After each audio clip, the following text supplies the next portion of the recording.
Pour vous connecter à la plateforme de déclaration de la taxe de séjour, cliquez sur « Se connecter ». Sur la page de connexion, renseignez votre identifiant et votre mot de passe si vous l'avez déjà créé. En cas de première connexion ou de perte de votre mot de passe, cliquez sur « Se connecter » puis sur le bouton « Première connexion ou mot de passe oublié ». Un email de création de mot de passe est envoyé à votre adresse email. Le logiciel vous guide pour créer un mot de passe conforme aux préconisations de la CNIL. Une fois le mot de passe validé, vous pouvez renseigner votre identifiant, votre mot de passe et vous connecter. L'accueil de votre espace vous informe sur les modalités de collecte locale. La déclaration se fait très simplement. Cliquez sur le menu Déclaration. Vous utilisez le bouton Saisie manuelle du registre pour les locations que vous avez réalisées en direct et pour lesquelles vous avez collecté la taxe de séjour. Sélectionnez l'hébergement concerné, le mois à déclarer et cliquez sur Commencer. Indiquez les dates du séjour à déclarer, le montant de la nuit ou celui du séjour si votre hébergement est non classé, puis indiquez le nombre de personnes ayant séjourné dans votre établissement, les adultes comme les exonérés.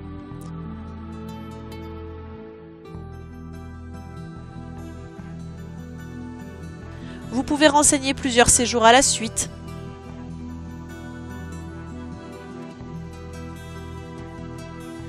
Et modifier un séjour non validé tout au long de la période de déclaration. Le logiciel calcule la taxe de séjour à percevoir pour vous. D'autres grilles de déclaration peuvent être proposées par votre collectivité. Rapprochez-vous de votre référent. Si vous êtes non professionnel et que vous louez par un tiers qui collecte la taxe de séjour auprès des touristes que vous accueillez, il reversera sous sa responsabilité la taxe de séjour à votre collectivité. Seule une déclaration de commercialisation est à effectuer par vos soins. À partir du menu Déclaration, cliquez sur le bouton Location via tiers collecteur. Vous ajoutez une période. Un calendrier s'ouvre et vous permet d'indiquer les intermédiaires concernés.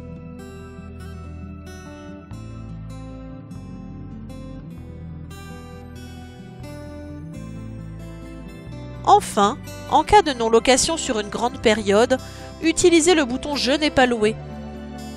Sélectionnez la date de début et de fin de non-location.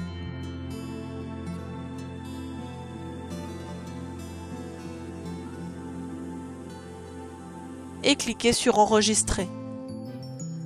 En fin de mois ou de période, vous devrez valider vos saisies que vous ayez ou non de la taxe de séjour à reverser. À partir du menu Déclaration, cliquez sur « Valider pour chaque mois ».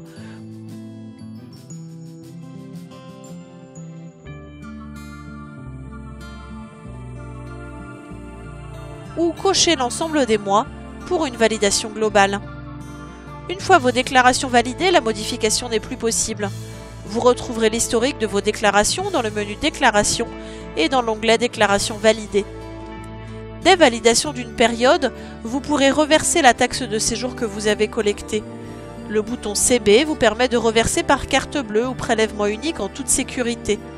Les autres moyens de paiement et leurs modalités sont exposés sur la page d'accueil.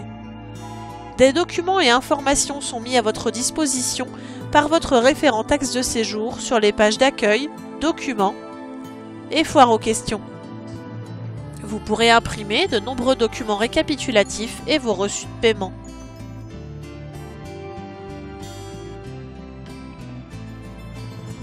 La plateforme vous donne accès à vos données personnelles et celles de vos hébergements. Cliquez sur « Modifier mon compte » pour modifier vos informations personnelles et sur « Modification création » pour modifier celles de vos hébergements. Les demandes de modification seront validées par votre collectivité. N'oubliez pas de créer les périodes de fermeture de vos hébergements. Cliquez sur le bouton « Hébergement » puis sur « Nouvelle période de fermeture ». Indiquez la date de fermeture de votre hébergement, puis celle de réouverture ainsi que le motif.